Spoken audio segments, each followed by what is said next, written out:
refreshments. Oh, welcome everybody to National Endowment for Democracy. I am Nadia Duke. I'm one of the vice presidents for programs here at the NED. Thank you all for turning out. It's this early hour, particularly on the morning after the event that we had yesterday evening, which was organized and sponsored by the National Democratic Institute to present their Democracy Award to our three speakers today, to Serhii Leshchenko, Hanna Hopko, Alexander Solontai from Ukraine. I think everyone who was there last night agrees that it was a very good and lively event. Thank you so much, NDI. And also, I'd like to initially thank NDI for allowing us to co-opt the three awardees to have this event here at the NED, because I believe this really is the only public event that they will be holding, because they're here for a very short time. They have a lot to do back in Ukraine. They'll be on a plane back to Ukraine this afternoon. So let's take advantage of the time as best we can. I'd like, before we start, we will show a brief film that was shown yesterday at the dinner, just to give you more of a sense and a flavor of who these three individuals are. And before we go into the event itself, I'd just like to ask Laura Jewett from NDI and also Matt Rojansky from the Kennan Institute to come and make some brief introductory remarks before we move to the film, and also just to make sure that, well, again, thank you to National Democratic Institute. We had originally advertised this event to be going till 9:30 because that was the pressure of the meetings that were organized. But now NDI has graciously allowed us some more time, so we will be able to take this event until after 10 o'clock, probably till about 10:15. So Laura and Matt.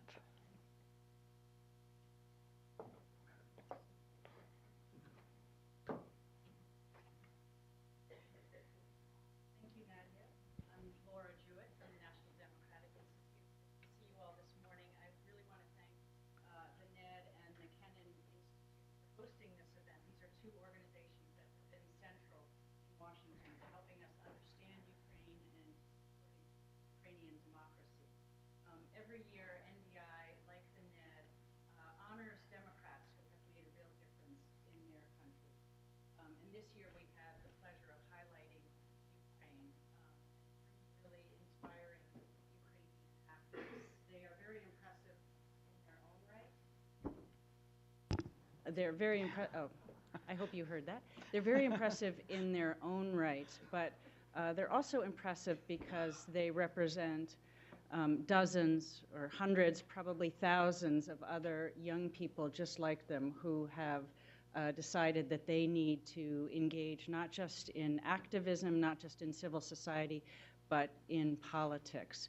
And I think this film will give you a bit of a sense of what they've been doing and what they're planning to do.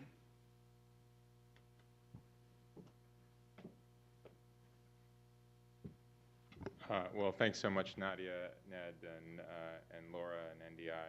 It's really a great opportunity for Kennan to be able to facilitate this. This is what we've been doing in Ukraine as long as we've had a presence there, which is going on 2 decades now, and what we try to do here in Washington when Ukrainians visit. I just want to say one thing to you, Hannah, Sergey, and Alexander, and that is that you couldn't have come to visit Washington at a better moment, because if you look at the debate we've had in the past 3 days, we have the issue of treatment of racial and ethnic minorities and abuse. We have the issue of torture.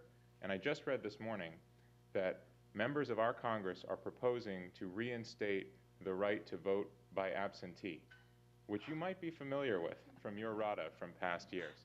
I think the lesson here is not that America always gets it right and you should come to learn at our knees and go back and implement our perfect vision.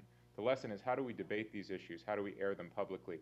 How do we connect civil society and lawmakers so that we have a meaningful public discourse that really gives rise to the democracy that we all hope to see? So thank you so much for coming, and I look forward to the discussion. I think we can show the film now. Thanks.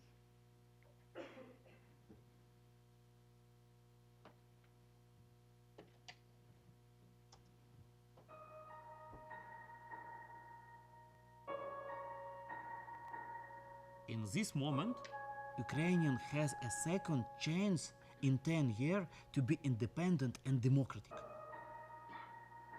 And I understand that to change the system requires your personal involvement, your personal passion. You have to run and you have to take responsibility. The responsibility for this choice is shared among all Ukrainian citizens. Even me, I'm responsible as well.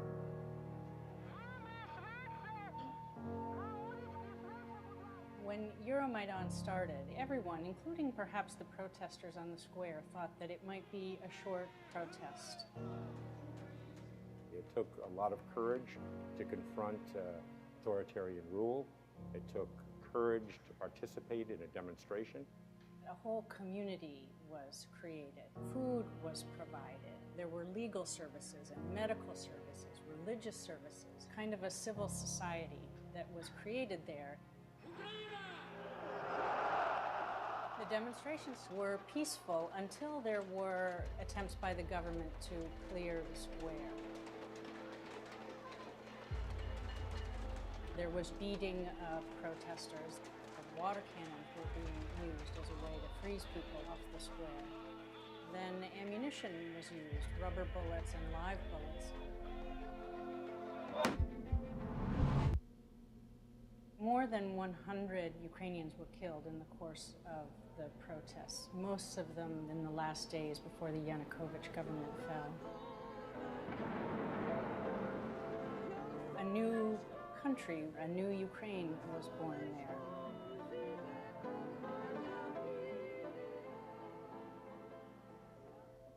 Many of the protesters realized that in order to sustain democratic change, that they had to join political parties, they had to run for office, and they had to help govern their country. Before Euromaidan, I was political, but not politician. Ukraine, before Euromaidan, it's not independent country. It's colony of Putin. Є така відповідальна справа у громадянина. Ну, хто відчуває себе громадянином, хто відчуває себе тою людиною, від якої тут щось залежить. Є така відповідальна справа обирати владу. Вона з неба не падає. If we use this change, Ukrainian state will be independent, but is not. Ukrainian will be destroyed. For me, this was a very important moment in my life because I realized that I'm ready to sacrifice my life for Ukraine. В якийсь момент я зрозумів, що немає просто морального права стояти зі сторони.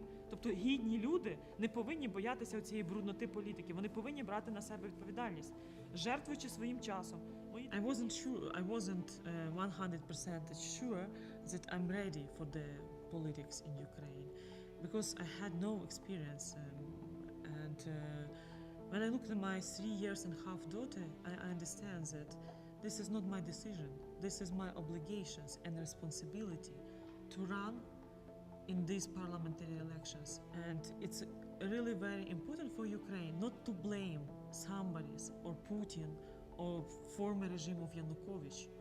No, we have to stop blaming somebody.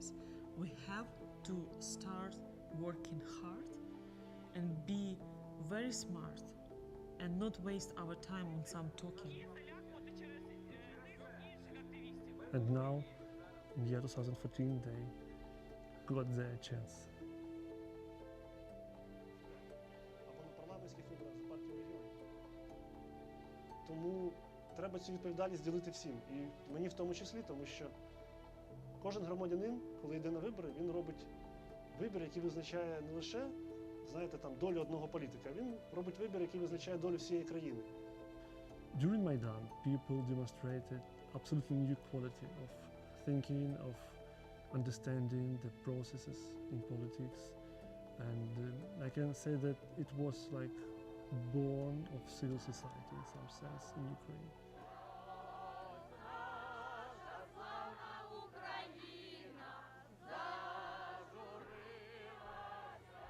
It took a tremendous amount of courage and resolve to make the decision to go into politics.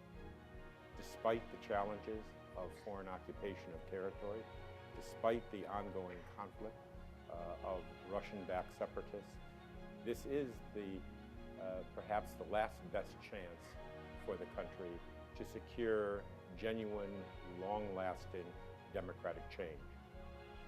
I'm optimistic because momentum from society is very strong, and people are not going to tolerate the bad behavior of politicians anymore. Many people who was passive to be activist.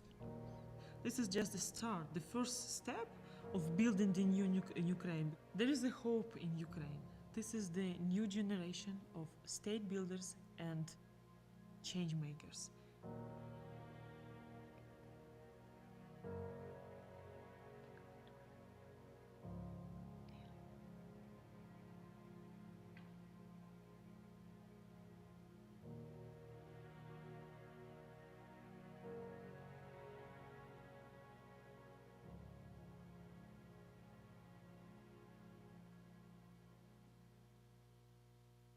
Thank you.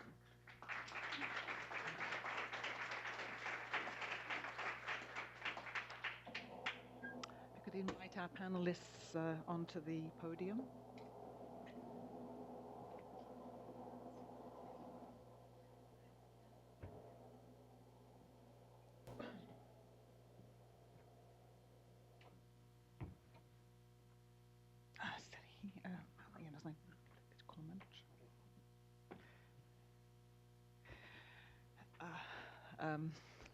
I think the film there gave you a very good idea of who these people are. So I'll dispense with the introductions. You have some biographical information on the program. So maybe we will just turn straight to questions, and also to thank Vitaly from the NED staff for helping to interpret for Alexander and anyone else who might need it. But I think we should be okay. I know you've had a very packed schedule, so we're grateful that you're here at all. Just to start off, it's been just a year, and I really can't believe that it's only been a year. Round about this time, and the film footage really brings it back as to what the Maidan was about, what the atmosphere was, what the hopes and aspirations were at the time. And a year ago, round about this time, I remember sitting around a table in a restaurant close to the Maidan with Hannah and a few other people. And that was what it was like in the first couple of weeks. Even though there had been some students beaten, there had not been any deaths, there had been no killing on the streets yet. There was a sort of slight atmosphere of euphoria, but more sort of anxiety. And every time anyone wanted a break from the Maidan, because you actually had to go through barricades to get out of the Maidan, it had become a sort of enclosed space free of Yanukovych. You would go to one of the cafes or restaurants, and there you would have discussions with Hannah. You'd see Serhiy being interviewed by the BBC. You'd see Mustafa sleeping in the corner. And I'll never forgive him for that. And what everybody was talking about, and I remember this conversation particularly with Hannah, was that we've been through this before. We went through this in 2004. We were on the streets. We protested. We had such hopes and aspirations. We are not going to let this opportunity slip through our fingers. We are determined that we are going to carry on. Whatever the Maidan brings, we are going to carry on and make Ukraine a better place. I don't know that any of you at that time really knew what that was going to bring, and I'm not sure that any of you at that time imagined that you would be running for political office. as the year wore on and we were keeping in touch with our friends and colleagues in Ukraine, I know that the question of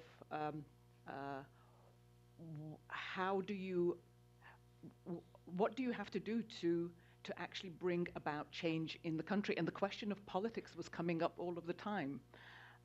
We had a visit from Mustafa Naim, who is well known, as most of you know, for having posted a Facebook note that actually brought people out onto the streets into the Maidan in the first place. So he felt a very heavy burden of responsibility for what then ensued and for the fate of many of those students to begin with. But in the summer, we actually, after his visit to Stanford, Mustafa also came to our office, and I know that there are a few people in this room today who were actually there at the time. And you probably remember this sort of anguished, almost sort of Hamlet-like soliloquy from Mustafa saying, well, you know, politics is a dirty business. We can't participate in politics because we're going to lose the reputation that we have within our society. And I remember some people were sort of saying, well, it's now or never, pal, almost. And I see we have with us as well Professor Fukuyama, who I think was having the same kinds of discussions out in Stanford with some of the people that he was working with there. And also, I know Mustafa Naim was there just prior to coming to Washington in the summer. So it's been a very turbulent year. We've seen a lot of new elements. We have new parliamentarians. There is a new government. We have a civil society. We have new political parties starting to form. And I hope that the comments and remarks from our three panelists today will help to illuminate which way Ukraine is going. So I asked each three of them to consider just broadly three areas, but then I'll pose specific questions to each one of them, and then we'll see where we go from there. The first general area is what are the challenges for Ukraine now? Where do we go from this point? We have a lot that's new, some things that are old, but what are the most important challenges for Ukraine? A second area, I mean, what really is it that has changed? And you might want to consider this broadly in the context of Ukraine as a country, Ukraine standing, and maybe even from a personal point of view. What has changed for you? I know we were having some conversations about that yesterday. And then the third broad area is an area that people in this room are interested in is how can we help? What is it that you need from the international community? And I thought I would turn first to Serhiy Leshchenko, who when he was here with us as a Reagan Fussell Fellow last year, and actually interrupted his fellowship to get on a plane to go because he realized that there was some very important things happening in Ukraine. He interrupted his fellowship to go back. And I met you there on Maidan. Yes, we did. Yes, yes. You were not sleeping in the corner, by the way. Yeah. I was being interviewed by the BBC. You have really focused as an investigative journalist up until now. You've focused on corruption, and you've been the author of two very important books, which I hope could be translated into English at some point. The most recent one, the Mezhehirya Syndrome, which Mezhehirya, of course, referring to the palatial estate that Yanukovych built before he fled. And now you will be involved in anti-corruption on a parliamentary level. So perhaps you could share with us some of your thoughts on that and some of the areas that I outlined here. So good morning, everybody. It's a huge honor to be here. I recall the faces from from the previous year, and it's incredible to understand that it was less than 1 year ago when I was sitting in one of these offices behind this audience and following the news, and after that I bought the ticket to Kiev and met you on Maidan. Mm-hmm. I have a hesitation what is the main challenge for Ukraine now. From one side, it's clear that we have a Russia aggression on the east, and part of our country is occupied by Russia directly. They included territory of Crimea Peninsula to the Russia Federation, and I think it's a challenge for decades.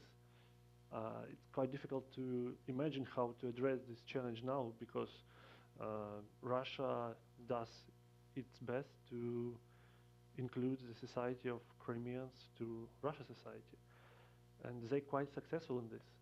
From another side, we have challenge of corruption, and in this sense, I would like to quote American ambassador to Kiev, Mr. Payat, who said that corruption is a bigger threat for Ukrainian future than Russian tanks. I think corruption is a really challenge, and it's up to Ukrainians to address this challenge. Because in Russian occupation case, we can do something, but we need international support. And if we would like to address corruption challenge, it's completely our homework how to do this. I think there is no excuse for new politicians and especially for new government saying that we cannot address corruption issues because we have bad parliament, we have previous elites in parliament. Ukraine went through presidential elections and parliamentary elections. In few months next year we will have local elections, maybe in fall next year. After that, no excuse at all. So if Ukraine would like to survive, they have to fight corruption, I think. In my point of view, corruption is challenge number one. And another challenge is changes of elites in Ukraine, because from one side we have in parliament dozens of young politicians who were elected first time, who were civil society activists, who were journalists, who were not involved in dirty, corrupt political business. From another side, we have dozens of previous MPs who well skilled how to do the business as they did it before, who understood, who understand, and who knows how to use the system in their personal interest, in the interest of their pockets. I think it's going to be interesting to see how two elites will clash in parliament, and I hope that our generation is going to win in this clash. Would you like to answer on the three questions together, or I think we step by do have step? time. Okay. We'll do a first round and then we'll see where we go. Regarding your question about changes in Ukraine after our last meeting here in Washington in February, I think a lot of things changed. First, 100 of Ukrainians sacrificed their life for the better future without corrupt president, without corruption in politics at all. And hundreds, even not hundreds, thousands of Ukrainians sacrificed their life combating Russia aggression on the east. And I think it's a moral obligation for all, not only politicians, but all citizens to set up a new country after that. Another changes is that we have new faces in parliament. One more change, I think it's new spirit of Ukrainians after the events on Maidan and then on the east. After these events, I believe that we lost, fortunately, some topics which divided our society, starting from Russian language. In fact, Russian language was the technology to divide Ukrainian society, and this technology was set up by Russian spin doctors in year 2004, just before the presidential elections. I think now this challenge is not so strong for Ukrainians, because on the east, mainly Russian-speaking Ukrainians fight against Russia aggression. And Russian-speaking cities as Dnipropetrovsk or Zaporizhia or Nikolaev or Kherson, it's a front line of Ukrainian resistance against Russia aggression. I believe that this technology is over, and the new generation of Ukrainians will not be the victim of this technology. And one more challenge, I think, one more changes, I think it's new parties in parliament. We have 6 parties in new parliament. They were elected last month to parliament, and 5 of these parties are completely brand new. Only one party of Yulia Tymoshenko was established in year 1999. Five parties were established during the last few weeks, few months, more than few months. And Poroshenko's party is completely new one. Party Samopomich is completely new one. Party of Region decided to change the face, because their previous face was too dirty, and they decided that it's time to make some makeup on this face. And I think Lipstick on a pig. I think more. Only few women in the party list of Party Region now. So I think it's not about lipstick. It's more about how to shave the the face. Okay. And the last question you raised was about solutions which West and the United States could propose to Ukraine. First of all, I think United States could provide moral support. Frankly speaking, I would like to stress, and in some senses, unfortunately, but US is much stronger supporter of Ukraine than European Union is. Unfortunately, Ukraine does not have a border with the United States. So in this sense, your support from the other part of the world is very important. But if you have this country like United States as a neighbor, I think we could resist Russian aggression much more effective. The European Union is much more passive in support of Ukraine. I think another issues which United States could not address but help Ukraine, it's military support. And in condition of our army, it's completely impossible to resist Russian aggression. Also, I think United States could provide financial support, as usually. It started in the beginning of Ukrainian independence when US donated billions of dollars. But I think it's time to say very short slogan: no reforms, no money, because it's very easy to be, it's very easy to receive money and to not implement any reforms. And in this sense, United States could provide not only even advisors, but supervisors in each ministry, in the presidential administration office, and send as much as possible FBI agents to Ukraine to control how money of American taxpayers are spent in our country. Yeah, I don't believe in the nature of Ukrainian politicians, unfortunately. It's very easy to be corrupted in Ukraine, and the supervisors from abroad could play the important role. In this sense, I think the United States is the main ally of Ukraine, and I think without your support, Ukraine cannot survive. Thank you very much for your attention and that you decided to come early morning to our presentation.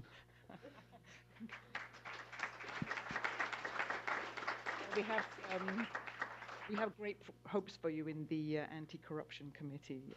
We'll stay tuned. And now I'd like to turn to Hannah, who I hope has also considered some of the questions that Serhiy has addressed. But also, Hannah, you have now risen to the position of chairman of the Committee for Foreign Affairs in the Rada. So the international arena will be an area that you'll be working in.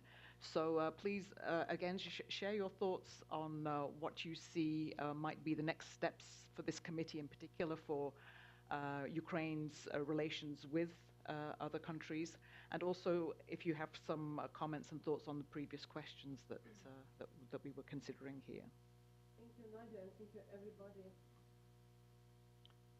Is it on? Should be a green light. Thank you, everybody, for coming this morning.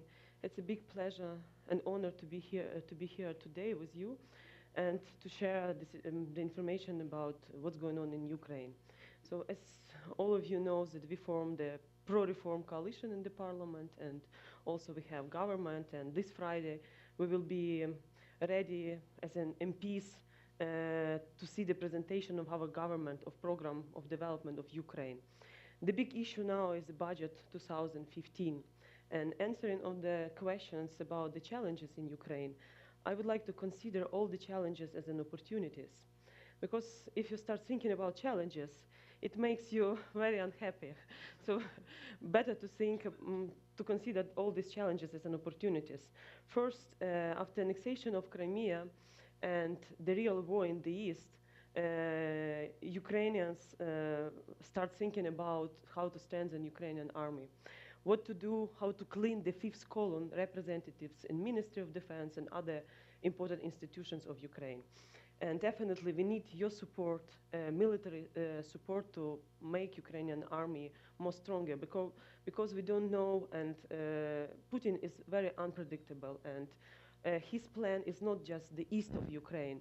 He will continue to escalate the conflict and we have to be ready to answer on all challenges with Putin. And this is why without reforming the country inside, it would be hard to answer on the war in the East. And economy is also one of the big challenges and also opportunities. This winter season and our huge dependence on Russian gas also provide us a chance to reconsider our energy policy and diversification of energy supplier for Ukraine and also decrease the subsidies for energy. And one of our MP from Self-Reliance Party, Victoria Wojcicka, is the secretary of Energy Committee of the Parliament. And now it's a big fight for budget 2015 in energy sector. So also for us, it's a good chance to reduce together with your help, because we know that the Freedom Support, the Ukraine Freedom Support Act also provides a chance for us to decrease our dependence on Russian gas. And also, besides energy issues, as Sergei mentioned about changing elites and political elites at national level in the parliament and government. So we did the first steps, and we have to build a healthy political competition to help new political parties to form, in particular, to local elections. And it's very important in 2015 that Ukrainian cities will get a new and strong and dignity people at local city councils. And it's also very important for us. Another challenge is Ukrainian oligarchs and their influence on government decisions, parliament decisions, and also oligarchs monopolize media.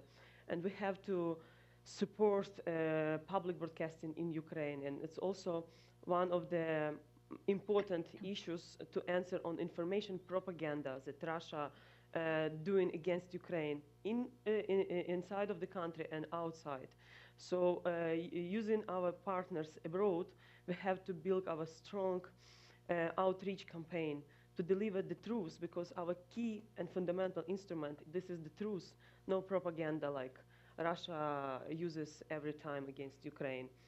And also in our coalition agreement, we supported a plan through deregulation and decreasing taxation to support middle and medium-sized enterprise.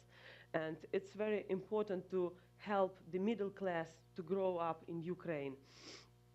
And as for the, we are here in US, and Sergei was right saying that US, it seems like the biggest ally for Ukraine now.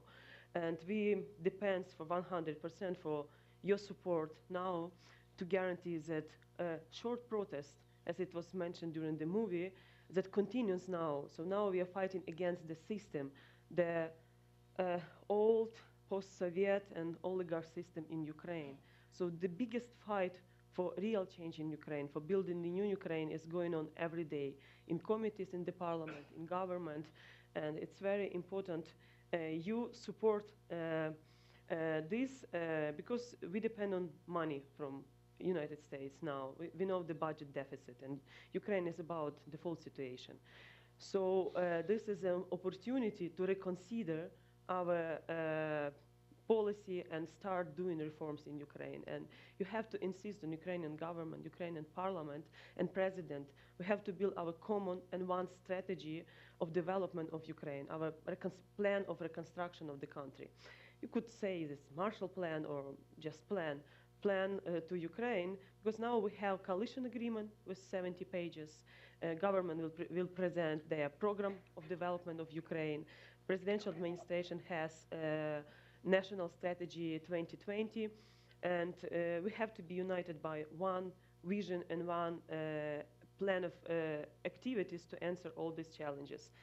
And we have a request on behalf of all Ukrainians for early passage of the Freedom Support Act, because it's really very important for all Ukrainians to see the support from US, military support, financial support, and of course we have to strengthen the position of civil society, who will monitor how the money that we get from IMF and other international donors will be spent in Ukraine. Because before we saw lots of examples when money were just stolen by previous regime of Yanukovych, and unfortunately Ukraine didn't use properly this money. So now it's a time both for you and us to take responsibility for money being spent properly, and we have not to miss this opportunity. 10 years ago, when we were on Maidan during the Orange Revolution, we relied too much on president and his administration, and this time we are not so naive, and we understand that this time we have to take this responsibility for our future, and also it's historical momentum to be or not to be strong Ukraine. And no, because when there is a lot of scenarios in my when I'm thinking about the future in Ukraine in 5 years period, so there are different, what could be happened, default, and after default probably some escalation of the conflict, third Maidan. But our key idea to stop protesting, we have to start building the new country by engaging international community, by promoting Ukraine, the strong side of Ukrainians. And this is the key idea of new generations that are in the parliament now, in government, to build Ukraine. And it's not easy, because besides Putin, there are lots of internal problems like corruption, but it's possible. I think mission possible. Thank you. Hopefully not so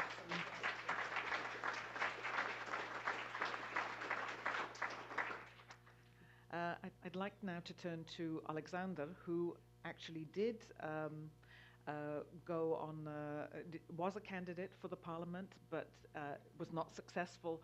However, I would say that of our three guests here today, he probably was the one who was most actively involved in actually trying to build a new political party before the parliamentary elections. So I'd like to turn to you to respond to some of the questions we've been considering, and also from your perspective as still within the civil society, how do you see the cooperation between civil society and the new parliament, the new government, and also what are the prospects for creating real, authentic political parties in Ukraine? We have 5 new political parties that have been mentioned here. Are they real? Are they authentic? Give us some of your thoughts on those issues. Thank you. Доброго ранку.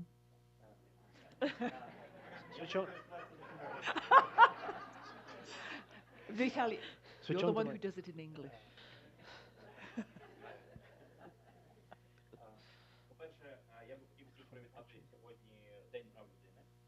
First of all, I would like to congratulate all of you with today's Day of Human Rights. Для України це дуже важливий день, тому що якби не передбачене Конвенцією прав людини право на повстання, то я не знаю, що вони би робили на Євромайдані. This day has a particular importance for Ukraine, since if there were no right for uprising, I have no idea what we would have done in Ukraine. Бо коли ми вичерпали всі легальні, законні засоби, у нас залишилася лише Конвенція прав людини, де сказано про те, що крайнім засобом є право на повстання. When we used all possible means in Ukraine, the only way for us was, the only solution for Ukraine was to use and to refer to this Convention of Human Rights, where it is stated that the ultimate right for all people is the right for uprising. Те, що відбулося, спочатку називали Майдан, Євромайдан, потім Єврореволюція, але насправді це було повстання, емоційний взрив. At the beginning, the events in Ukraine were called Maidan or Euromaidan, if you will, but afterwards it was a real uprising, emotional explosion, if you will. Ніхто не мав плану під час Євромайдану до кінця, як воно що буде. Все розвивалося хаотично. І, звичайно, зараз немає плану конкретного, що буде далі. In November 2014, nobody really had a plan. Nobody had a vision how situation would develop in Ukraine, as nobody has a clear understanding and clear plan today. І те, що сталося війна, це було взагалі не передбачено. And the war with Russia was absolutely unprecedented, and nobody could predict that it would happen. Вона мала бути, просто мала бути наступного року, після президентських виборів. Все пришвидшилось. Найбільший виклик в Україні – це те, що час зжався. The war was supposed to happen a year later, in 2015, after the presidential elections, but in fact it happened earlier, and the time passed quicker. Все пришвидшилося. Україна на рік випереджає ті події, які були давно заплановані. Ukraine is a year ahead of the events that were planned by Kremlin, I guess, for Ukraine. І сталося це не завдяки політикам, а сталося це завдяки людям, яким увірвався терпець. It happened not because of politicians, but because of society and ordinary people who just lost patience. В Україні реально є громадянське суспільство, і всі ці роки робота НЕДу і інших організацій залишається помітною. Civil society is a real thing in Ukraine, and partly due to NED's involvement and other organizations and other donors who are present in Ukraine. Фактично, громадянське суспільство в Україні виросло із свого зародку, коли воно стало вже самоорганізованим. In fact, civil society in Ukraine grew up a little, and now воно починає самоорганізовуватися. It organizes itself by its own. І, звичайно, воно ще не можна сказати, що в Україні воно є сформованим, але воно на значно вищому рівні, ніж після помаранчевої революції. It would be wrong to say that civil society is fully established in Ukraine, but at the moment it's at much higher level of organizational capacity than it was the case in 2004. А це означає, що зміни будуть за будь-яких обставин. Which means that changes are inevitable. Тому що замовником цих змін виступають не політики, не олігархічні групи, а виступає суспільство. Simply because society wants these changes and not politicians and not government. Звичайно, нашим величезним успіхом в Україні є наявність таких парламентаріїв. Our big success in Ukraine is that now we have such a parliamentarians, as you can all see here on the panel. Thank you. Ми вперше маємо українських політиків нових, які не є нічиїми дітьми бувших політиків і які не є власниками бізнесів.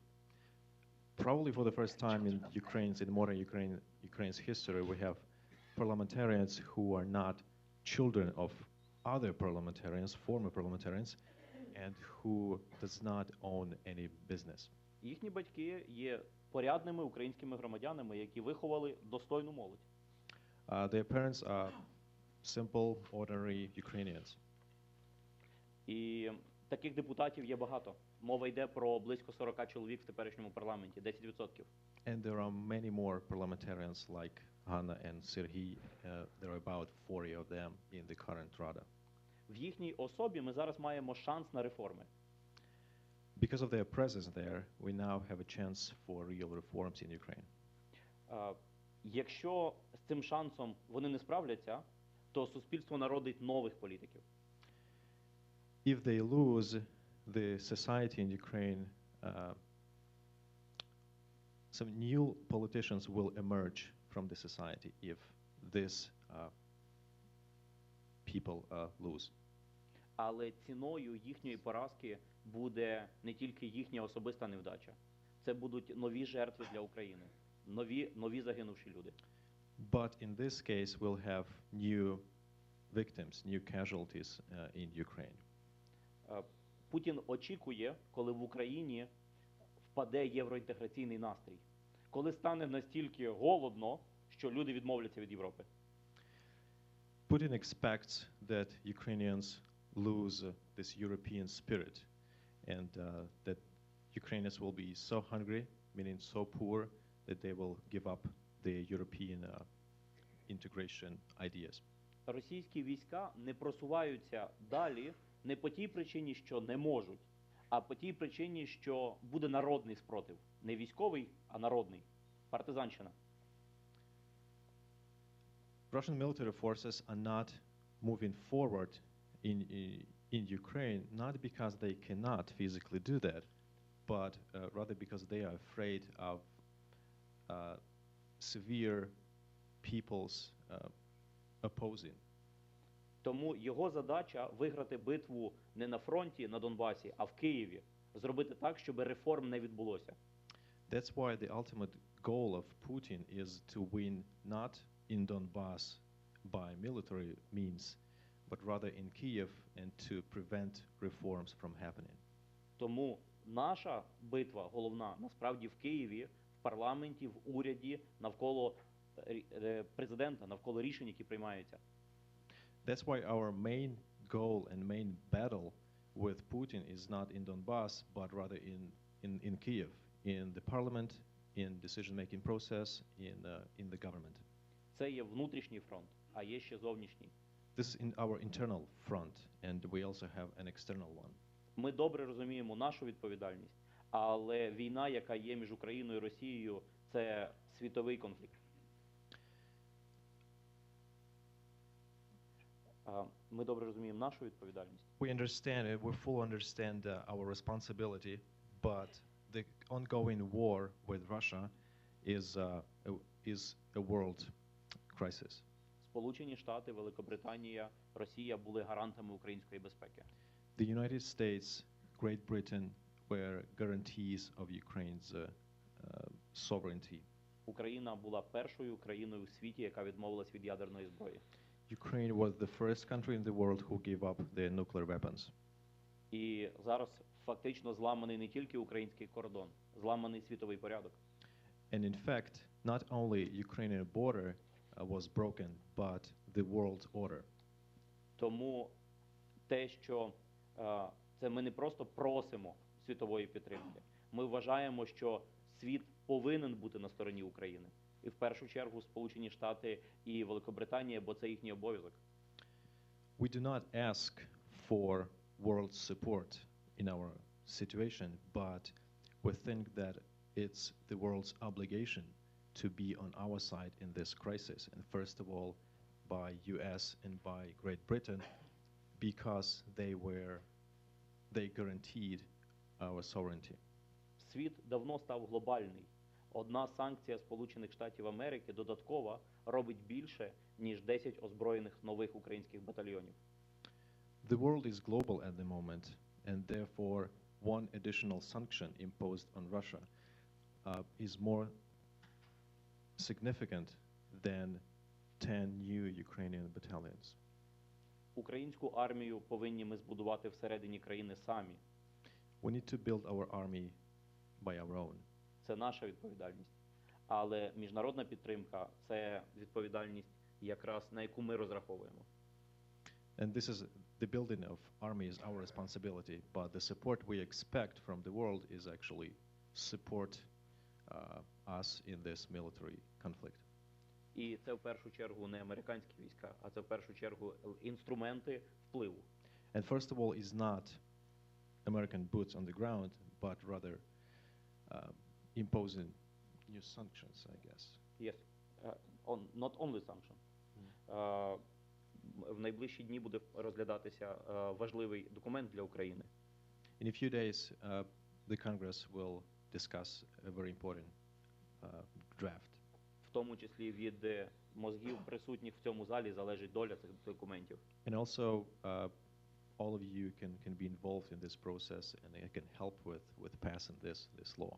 Громадська думка і мозгові центри в Америці мають значно більший вплив, ніж у нас в Україні. Civil society and think tanks in the US have much more influence here than in Ukraine. Тому ми розраховуємо не тільки на американський уряд, але й на вас. That's why we rely not only on US government, but also on all of you here. Thank you for the attention. Дякую за увагу.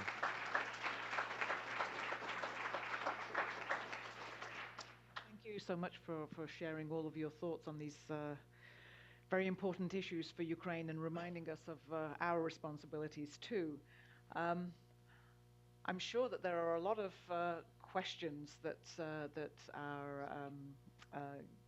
guests have, so I think that we should really start and turn it over to you and see what questions you have for our three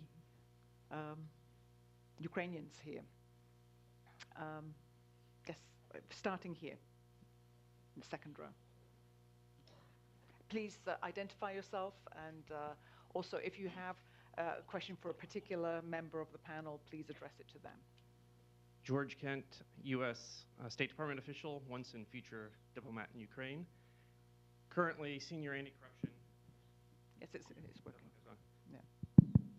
Current senior anti-corruption coordinator in the State Department for Europe. Question for Sergei Leshchenko. Today is Human Rights Day. Yesterday was International Anti-Corruption Day. Since you're on the Anti-Corruption Committee, what are the key challenges you would highlight on that? What would you like from the U.S.? And then I'll just add a comment. Yesterday at the World Bank Anti-Corruption Hunters Alliance, everyone agreed that criminal action, putting people in jail, is most important. What is your perspective on the Ukrainian judiciary's progress on actually prosecuting people for corruption? Thank you for your question. I think Ukraine has a chance to combat corruption just after we establish Anti-Corruption Bureau. It's going to be established in the beginning of next year. The law was adopted in fall of this year, and the procedure of nomination is quite tough and interesting, because it's not. This is completely new body in Ukrainian judiciary and prosecution system, Anti-Corruption Bureau. This guy, who is going to be on the top, will be in charge of high-level corruption. His business is going to be to put the prisons corrupt politicians and public servers. And the head of this new body will be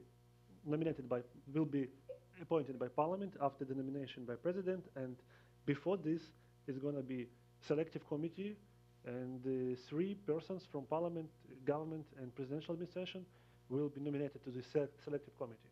3 candidates will be proposed to president to choose one of them. So it's quite interesting and new technology to appoint anti-corruption officials in Ukraine. I think it's a good chance to fight corruption, because Prosecutor General Office is involved in corruption at all. So it means that corrupt guys cannot fight against corruption. And the reputation of this Prosecutor General Office in Ukraine is quite poor. So my hopes are connected with Anti-Corruption Bureau. From another side, we need one precondition for fighting against corruption. This is political will on the very top of Ukrainian political elites. I hope that our president and our prime minister understand that there is no chance to survive without fight against corruption, because Ukraine is, the corruption is like a cancer in the Ukrainian body, and this is everywhere, starting from road police and to the, unfortunately, very top of political cabinets. From another side, I think Anti-Corruption Bureau is not enough to fight against corruption. We have to understand one thing, that Yanukovych was very clear and very open for everybody, very clear enemy of Ukraine. So everybody understood that he is corrupted, and to have a better future, we have to remove him from power. But it's not enough, because he was just super oligarch. But around him, there were oligarchs who were agents of his influence, who were operators of his scheme in Ukrainian economy. And these oligarchs play the huge role now in Ukrainian society. At least, I think, at least, that they are even more influential now than they were before, because oligarchs like Akhmetov or Firtash or Kolomoisky during the Yanukovych presidency were the operators of the cash flow and corrupt schemes. Now they are oligarchs by themselves, and they could establish their personal schemes. And if Ukraine would like to survive, Ukrainians have to combat oligarchs' system. And in this sense, I think we have to remove oligarchs' money from political parties. Ukraine has the draft law in parliament. It was not signed, but it is prepared by Transparency International, which propose state budget financial support for political parties, which means that each political party which has representation in parliament will have some money from budget. It's a good alternative for money from oligarchs. But in the same time, we have to reduce the presence of money in Ukrainian politics. And maybe you have the question, where money from oligarchs are spent in Ukrainian politics? The answer is very simple. The money from oligarchs are spent on political advertisement, on TV. So TV is the main channel for money spending in Ukrainian politics. If we would like to propose budget financial support for parties, we have to reduce political advertisement on TV. And it's a combination of few draft laws. First, money support for budget, and second, ban or reducing of TV advertisement of political parties. I think it could create the new, okay, not reality, but at least it will make the political system in Ukraine not so virtual, because now political parties, it's more TV show stars. When you go to the one TV show or to another TV show and see the faces, sometimes this presence on TV is just bought by political parties, and in some sense they're just bought by politicians. And TV advertisement also it's a huge amount of money for political campaign. I think if we combine these efforts, starting from reducing of presence of oligarchs in media, then financial support for political parties, and political will on the very top to combat corruption using anti-corruption bureau, we have a chance. Because without these steps, we don't have a chance. And without these steps, Ukrainian economy will be destroyed by these oligarchs. So you've thought that through quite thoroughly. We'll have another question there. Chris? Sergey, it's great to see you and your colleagues here. Chris Walker at the NED. I'd like to ask a question about how you're communicating with external audiences, and it relates to something that Hanna said concerning the significant challenges that Ukraine faces. There's still, I think, many people in Europe, certainly, and many in the United States, that view Ukraine's ability to reform with great skepticism. And this is both pushed, as Alexander mentioned, by the military conflict in the east from Russia, and it's pushed relentlessly by Russia's media beyond Russia's borders, including in Germany and other places. So could you communicate how, in very succinct terms, how you explain Ukraine's vision and Ukraine's ability to meet the challenges for the many skeptics that are out there that buy into the Russian arguments? Maybe we'll have Hanna responding to that, because you actually mentioned the role of Russian propaganda, and you will be dealing with that in your new position. Thank you for the question. It's now very important for us to do our homework, to deliver the reforms. It's very crucial for us. First, it's judiciary system reform, law enforcement reform, anti-corruption issues. Besides anti-corruption bureaus that has to be established soon, we have lots of other issues, like we passed law on public procurement, and we have to be very transparent with the state budget money using. But international diplomacy depends on internal policy.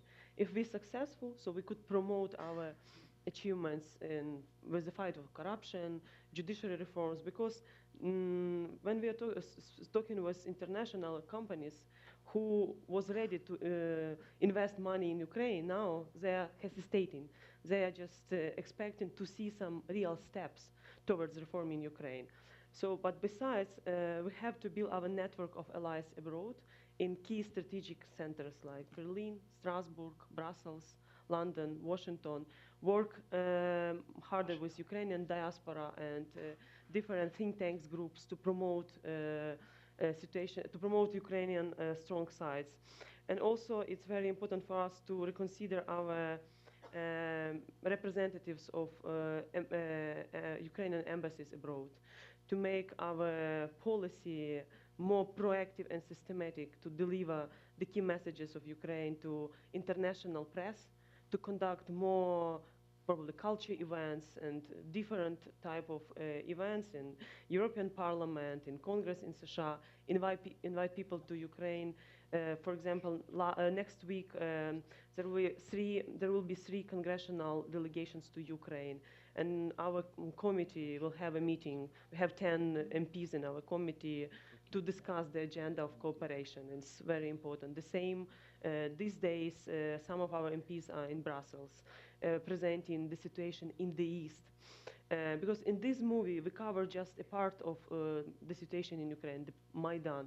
But now we have to deliver the information about the situation in the East to show these faces of dignity Ukrainians that fight for our territorial integrities, sacrificing their lives every day. Because every day people suffer from Russia aggression in the East, but you could not read it in the news abroad. And if you compare 3 months ago when Ukraine was on the top pages international press, and now the interest to Ukraine is decreasing. So through active position and real reforms in the country and proactive activities, we have to build the trust and return the trust to Ukrainians and Ukraine as a country. Chris, by the way, we have few vacancies in Ukrainian government for foreigners. Would you like to join? Or maybe Nadia, you would like? No? It's very easy now to be Ukrainian member of government with a foreign passport. So we can do it during a few days. No, it's completely open, you know. Yes, I'm happy with my job here, thank you. Oh. Yes, Carl also, I think, is happy with his No, job. we would like to ask Carl to allow you to go to Ukraine for a few years. It's not his decision necessarily. But the salary is very low. That would be. Okay, let's move on. We have one question here. Thank you, Matt. Thanks so much. You guys are at a very unique moment. I think the video showed it. I think everything we hear from you in the media shows it. You have a mandate. Everybody knows your name. You're popular. You may see some negative press about you, but frankly, there's very little compared to what comes after 6 months, after a year, after 18 months. So my question is to look a little bit into the future. There are 40 of you maybe who are the young reformers. You represent various different forces that are part of the coalition for reform, but you're not a majority by yourselves. There will be times, invariably, where your message to the people is not the same as what happens in the Rada and what happens in reality in the government. So my question is, for the two of you who are serving, what do you see as your tools to deal with those situations? The extreme tool is you just resign, but I hope you have some other tools in mind, some other plans. And for you, Alexander, my question is, given this golden moment where there is a kind of consensus among all of you, you represent a single unified force intellectually and emotionally, at what point are you prepared to break with that, to be the outsider, to be the critic, to be the one who challenges, those who have the power? Mm-hmm. Maybe we want to start with Alexander.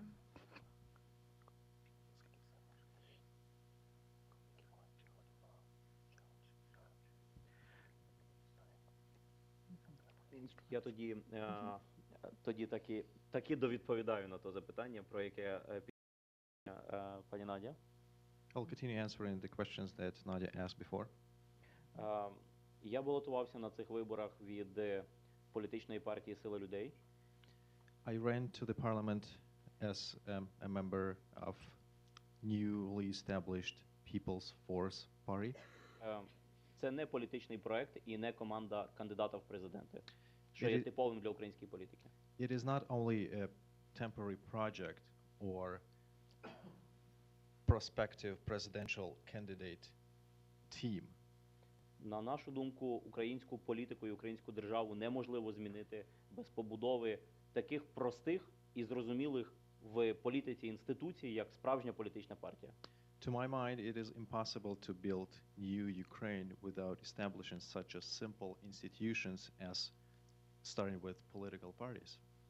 І в Україні має завершитися цей цикл, безкінечний цикл проєктів, які розчаровують людей в можливості впливати на майбутнє країни.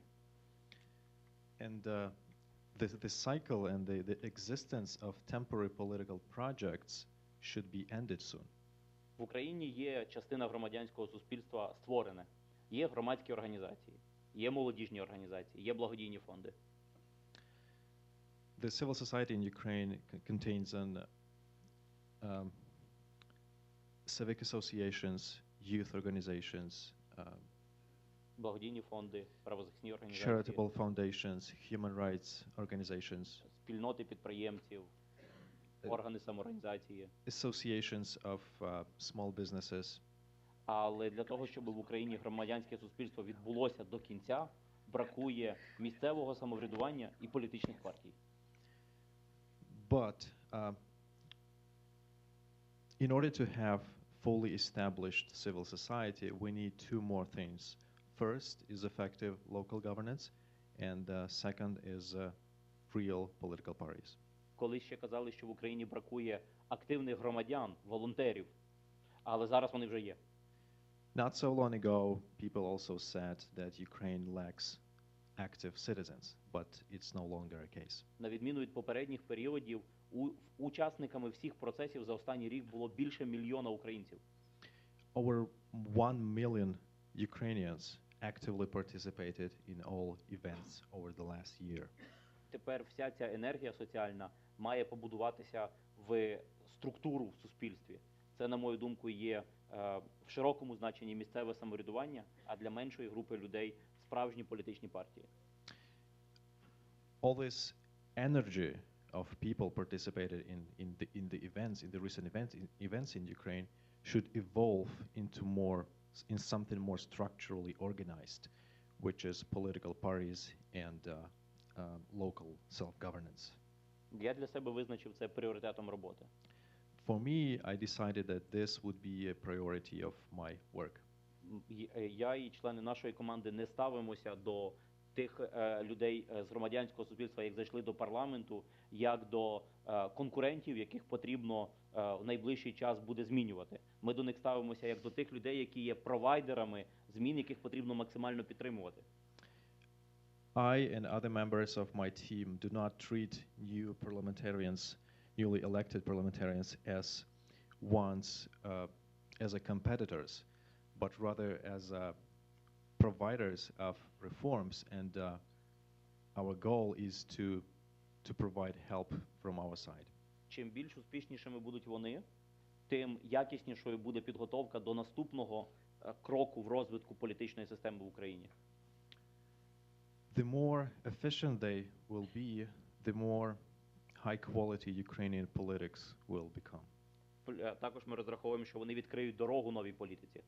We also expect that these people will open the doors for new politics and for new political leaders. Це нова виборча система, which means new electoral system, законодавство про політичні партії, political parties legislation, питання телевізійної реклами і використання медіа, political advertisement on TV and political advertisement in broad sense, реформування статусу роботи політиків, імунітети депутатські, politicians' privileges and status, для того, щоб з'явилася нова політика, потрібні нові правила. In order to new politics to emerge, new rules are required. У нас співпадає інтерес. Нові правила потрібні також і новим парламентарям, щоб бути парламентарями в майбутньому знову. We are on the same page here, so we all of us need the same rules. For them, rules are required to be re-elected next time, and we need such rules to be able to play fair game and to join politics soon. Без нових правил на наступних виборах олігархи використають нові обличчя свіжих нових людей, а ці обличчя відправлять у відставку. Without new rules, oligarchs will simply take advantage of these current new faces and throw them away and basically re-establish the former oligarchic regime. У нас інша ідея, що потрібно робити. We have a different idea what to do with the country. Thank you. Yes, it's hard for me to imagine anyone trying to get rid of either Hannah or Serhi, but I know you both have responses for what to do as a plan B when once things have been moving for a while and maybe the successes are not so obvious. So I just want to comment on Alex's statement that about new politicians will come. So we are now old politicians in this sense. Matt, I would like to be completely frank. If you look on the politics of Ukraine from outside, it's much more cleaner than if you look to the politics from inside. And even me, surprised, because I was a journalist and I hoped that my knowledge about politics is more or less okay. But to be inside, I would like to say that it's completely another reality. We are trying to change situation from inside, starting from our political party. We are trying to establish debates in political party. We are trying to establish competition in political party. And I would like to say that resistance of the system in political parties are really strong because, of course, political leaders like to establish the decision by themselves without any discussions, without any sitting of a political group. And in our political fraction, 146, 48 MPs. It's even more than in this audience. And from time to time, we are trying to engage leaders. Okay, guys, but we are politicians. We are not just a button machine for push the button. We have to establish decision in the discussion. And in some situation, we have some result. In some situation, we don't have. But regarding your question about Plan B, evacuation. I mean, in this sense, we hope to establish the so-called caucus or interfraction political platform of young politicians. If we cannot influence from inside, from our political groups on parties, we could establish this platform and influence from this platform to our political groups. Because if we are united, if we are staying together, young politicians, we could say more than we are splitted. And I think it's a plan B. Plan C, I think the focus which Alex made, that oligarchs will use another young politicians to replace us in this system. I hope it's not going to happen.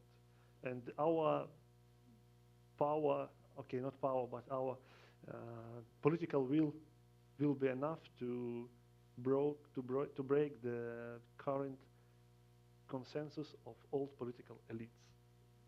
We hope so. And just to add briefly, besides establishing this interfaction parliamentary group, it's very important to change the tradition of the parliament by introducing the new rules. And I represent the self-reliance political party, but I'm not a member of a political party. During the campaign, we were very open with our constituents. First of all, we opened our list and allowed society for 4 days to discuss the candidates, even if it's not obligatory by the law, because we couldn't manage to pass changes, amendments to the electoral system law. And so we have to change election system law and provide constitutional changes. The idea of our political party is to build a real parliamentarism in Ukraine by providing new changes, new rules, new approaches. Because it's not the issue about Sergei, Svetlana, Zavishchuk. If somebody else replaces, they have to work in new rules, new conditions. When it doesn't matter. All oligarchs, not oligarchs, all representatives of the people and peace will be working following to the new tradition, new approaches. And this is our key idea. To build a strong institution in parliament has to be one of the effective ones. And also during the campaign, we visited more than 25 the biggest cities in Ukraine, from Kryvyi Rih to Zakarpattia region, Uzhhorod. And we were talking with people, more than 1,000 people every day. And it's the most important now for us to build the trust and to keep this trust to personal to us and also to new political parties that will compete with all system. Because when Sergei said that there are like 5 new brand parties, actually I would like to say that no, this is not the real party, meaning in democracy society. This is like a project that was established before the elections to win these elections. But the real party in Ukraine will be establishing sooner or later, but we are doing the first steps in this. Because Poroshenko created his own bloc. I couldn't imagine the bloc of Obama in the US. And what about Samopomich? Is it a party or not? Samopomich also, this is the platform. Okay, Which it's a platform. to unite different representatives. Renovation package of reforms experts, 5 people from renovation package of reforms joined to the Samopomich political party, but they are not the members of political party. Battalion Donbass also. Igor Sobolev, a head of illustration committee, and now he is the head of anti-corruption committee. He is a member of our political party, but he's not. He is a member. He was the party lead, but not a member. So Samopomich was as a platform where the best professional people were united to enter to the parliament. So it's a team of people.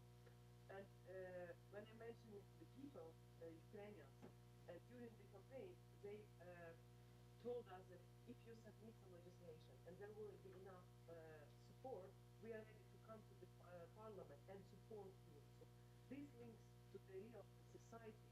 When you support, when you are close to the people, this is our guarantee that we will resist from oligarchs pressure, from some lobbyist groups. So we have to build, to travel a lot to regions and to rely on the support of Ukrainians. Because even when I decided to go with Samopomich, everybody was saying that no, you should go with Poroshenko or Tymoshenko because Samopomich will not pass this threshold. So you will not enter to the parliament.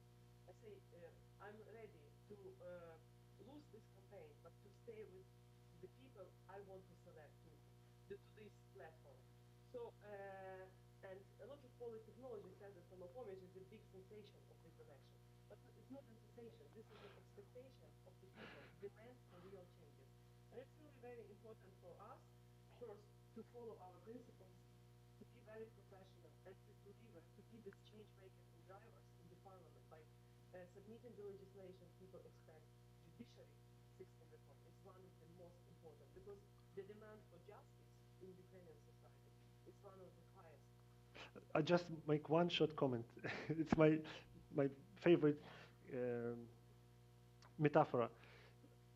We are quite cynical, young politicians, and my friend Mustafa Nayyem said that we use the current political parties as a bus to get from point A to the point B. So in this sense, political parties were just a transportation system. Okay, let's take a couple more questions. We'll have the lady in the middle there first, and then... Hi, my name is Irina Chalupa. I work with the Atlantic Council. All 3 of you are political animals, but only one is a member of a political party. You've used the platform of political projects, as you call it, to get into parliament. What kind of party will you join? Will you ever join a party? Will you create a party? You've talked about the importance of creating real viable political parties to transform the system. From what I remember, we've had over, I think, well over 1,000 political parties in Ukraine. 250 something. Ah, okay. So I Not exaggerate. not so much, not I so many. exaggerate. And even the vehicle that you've used, Serhiy, the Poroshenko party, I mean, what is it? And how is it different from the Yanukovych party or the Kuchma party or the Yushchenko party? I mean, are we using the same tools to try to do something new? Or are we really approaching building political parties from a new, professional, and hopefully successful perspective? Thank you. Okay. Let's take another question here, the gentleman here on the left. Yes, my name is Stuart Rosenblatt. I work with EIR. This is a little different. It concerns Victoria Nuland, who is the Assistant Secretary of State for Europe and Eurasian Affairs. She was instrumental in Maidan, and also, according to her infamous audio recording, replacing the government with Yatsenyuk and numbers of her people. She's a close ally of Dick Cheney and a close ally of the Bush family, instrumental in promoting preemptive wars, and I think using Ukraine and many other countries for a war with Russia. Would you support removing Victoria Nuland and her friends as the U.S. Assistant Secretary of State as a sign of good faith that we move into some kind of sane negotiations with the Russians, who are not the enemy of Ukraine? Anyhow, that's the question. Okay, let's have another question. Hold on. We'll have. It's not up to us to remove Victoria Nuland from. Yes, last time I checked, I think she's actually U.S.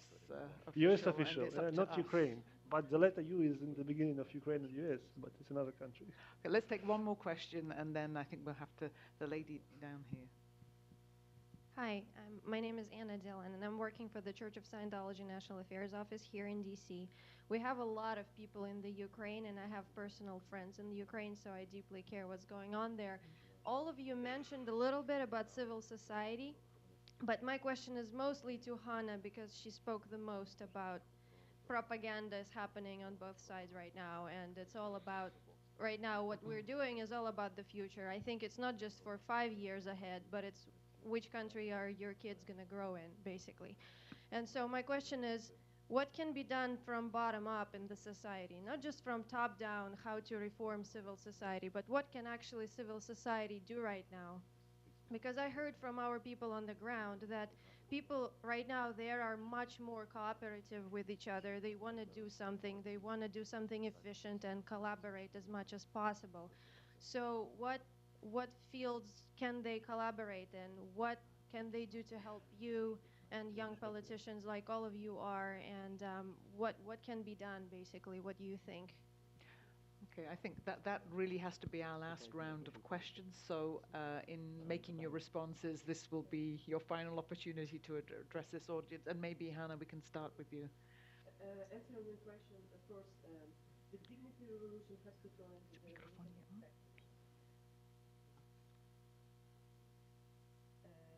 our dignity revolution has to turn.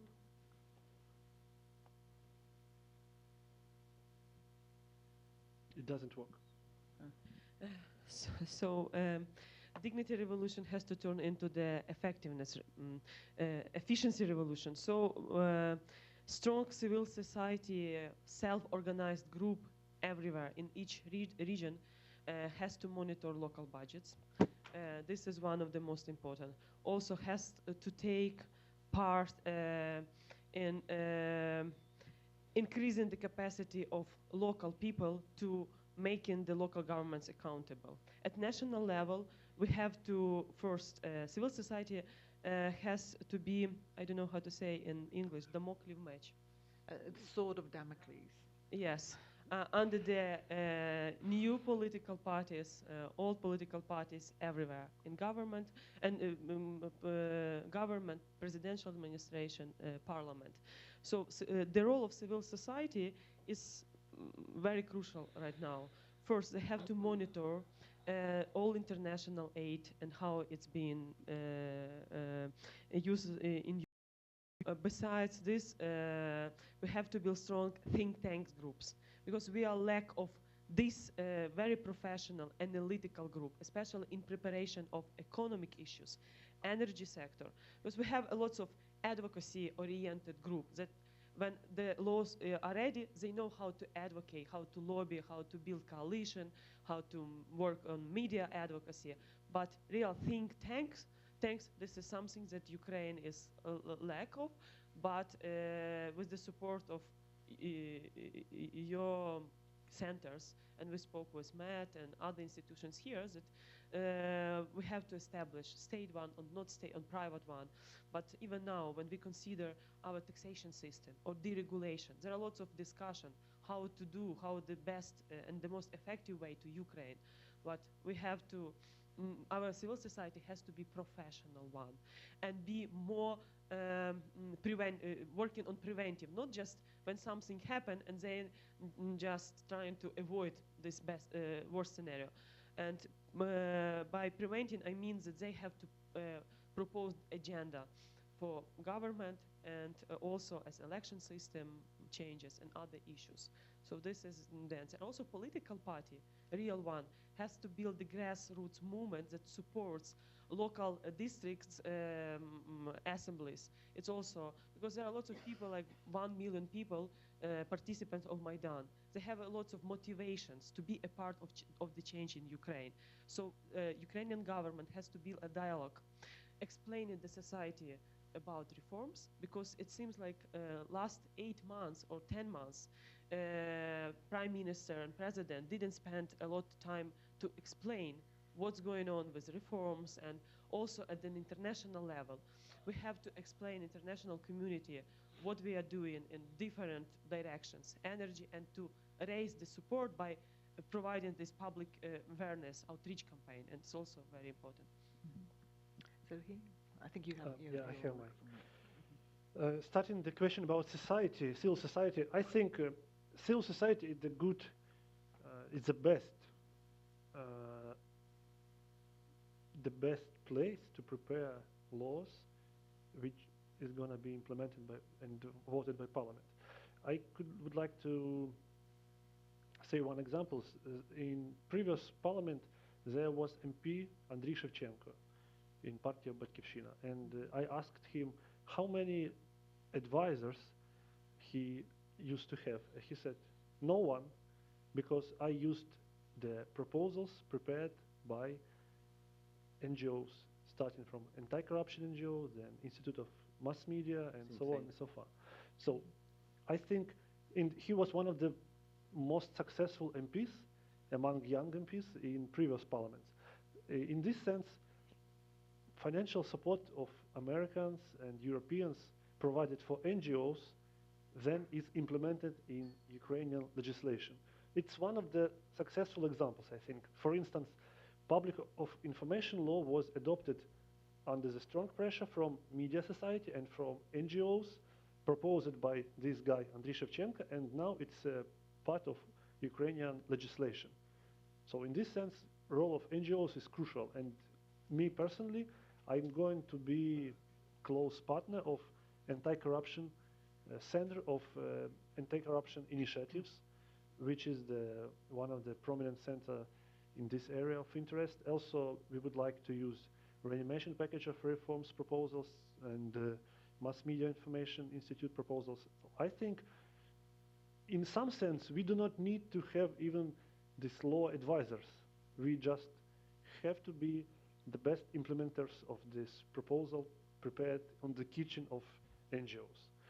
And Irena asked us about political parties. You know, during the campaign, it was one of the most popular questions. Why don't we establish our political party to run for parliament as completely new guys? We calculated that, you know, it costs maybe $5–10 million. One of my friends was elected in small constituency not far from Kyiv. I asked him, how much money did you spend during the campaign? He said, not much, about 500,000 dollars. So half of the million, only for one constituency. In this sense, to establish all Ukrainian campaign just for these elections, it costs, I think, $10 million, even 15 or 20. And in this reality, it's impossible to fundraise this amount among regular and ordinary Ukrainians, because when we have the war in the east, I cannot allow myself to go to the people asking them, please provide us financial support because we want to run for parliament. It's impossible because people pay their money for bulletproof vests, for medical equipment, for military support, but not for political parties. In this sense, I think we have to establish completely new ground for political parties where they can grow up. And then, if we establish this, we can create a political party. Because you're right in that sense, this political party of Poroshenko, it's artificial, because there are different people from different area of interest. It's more like Nasha Ukraina, where few parties were collected for one political project. In party of Poroshenko, I can say that I see very different people. It's like, reflection of Ukrainian society. There are some young people with a burning heart. There are some old-style politicians. There are some corrupt guys. There are some relatives. There are some sons and daughters. So it's like, our society. And frankly speaking, my demand to party of Poroshenko is not very high, because I see that it's like usual, And to create something new, we have to create the system, to create to make the systematic changes, and then political party can be established. Because where are we going to get money for this? Only from budget, I think. It's not only possible source of financial support. And just to add, because Ukrainian society is not ready to pay for political parties. Even the salaries of MP, it's 6,000 hryvnias. It's in dollars, how much? 500. $500. This is the salary per month for Ukrainian MPs. And society was criticizing when Mustafa Nayem, and I was asked during TV show before the elections, when it was the question, Anna, how are you going to survive? Your salary before being an MP was around $3,000, and now you'll have only 500. And when I answered honestly that we have to increase the salary of MPs because it's too small, and it creates a risk of dependence from some, because you couldn't survive. Thanks God I have a husband who has a good salary, but as for the other MPs, I was very honest, and a lot of media belongs to oligarchs start to use these facts and criticize Mustafa Nayem, one of the prominent journalists, and me, saying that, look, Ukrainian soldiers are dying in the east, and they are not requesting increase in salaries. But this MP, they are the same like old politicians. So we have this heritage of old political system when parliamentarism was destroyed by representatives of oligarchs, of singers who were invited in the party list just to increase the support and others. So now our key aim is to return the trust to the parliament through our professional work, principal position. So it's not an easy job, but we have to do it in this transition period when there is low level, zero level trust to the parliament as an effective instrument to protect people's interest.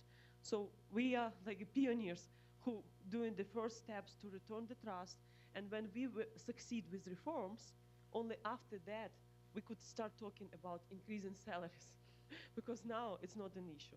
So how you could ask people, could you please have your own party that will protect the East, and please pay.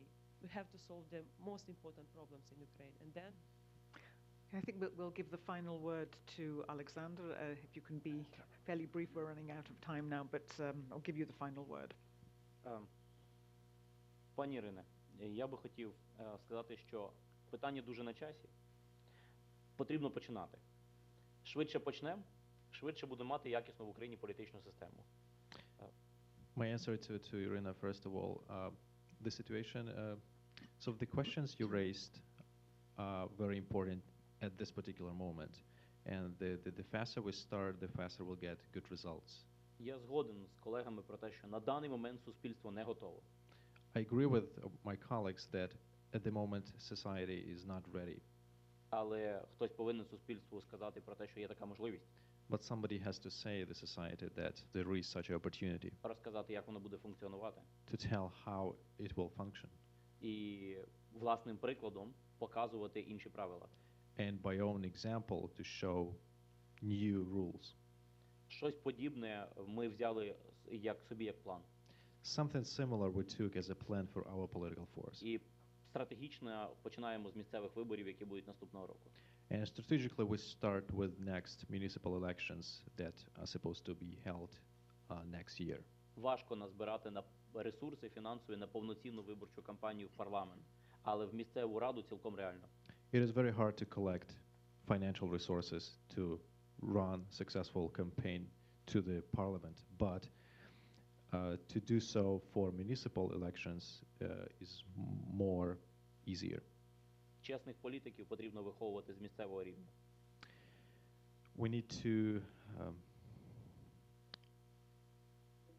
raise new politicians starting at local level. І ще я хотів би дати відповідь на запитання колеги, яка має багато друзів в Україні. I'd also like to answer the question to the colleague who has lots of friends in Ukraine. На мою думку, потрібно повернутися до цього мільйона, про який говорили вже ми неодноразово. I think we need to go back to the million people we already discussed here. Він вміє палити шини і кидати пляшки запалювальною сумішю. This million know how to burn tires and how to throw Molotov's cocktails. Ламати бруківку і передавати допомогу війську на схід. How to break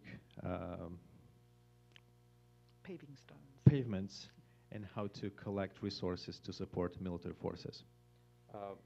Добре, що вміє це. Влада боїться. It is good that these people know how to do that, and the government is afraid of this. Але щоб побудувати українську нормальну країну, потрібно, щоб вони вміли бути громадянами. But in order to build a normal state, they also need to know how to be citizens. Громадянська освіта, громадські організації, місцеве самоврядування, місцеві вибори. Це 4 пріоритети наступного року.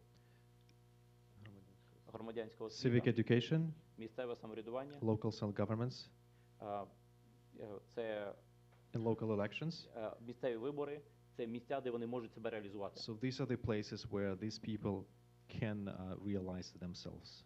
І це реальна можливість, поки ці люди є активними, показати їм, що Майдан – це крайній засіб. And this is a real window of opportunity when these people still have feelings, still have energy to do changes. Не наражаючи на власне життя, можна робити зміни там, де люди живуть. And this is also an opportunity to show them that changes could be delivered not only on Maidan by burning tires, but also through democratic processes. Хто вважає це пріоритетом, запрошую до співпраці. Who agrees with me that this should be a priority, I invite you for cooperation. Okay, thank you very much. I think we've had a very broad and deep discussion here today, and I hope our audience here have enjoyed hearing these views from the new politicians that we hope don't become old too soon. And I hope you will help me in thanking our 3 panelists here for a fantastic discussion.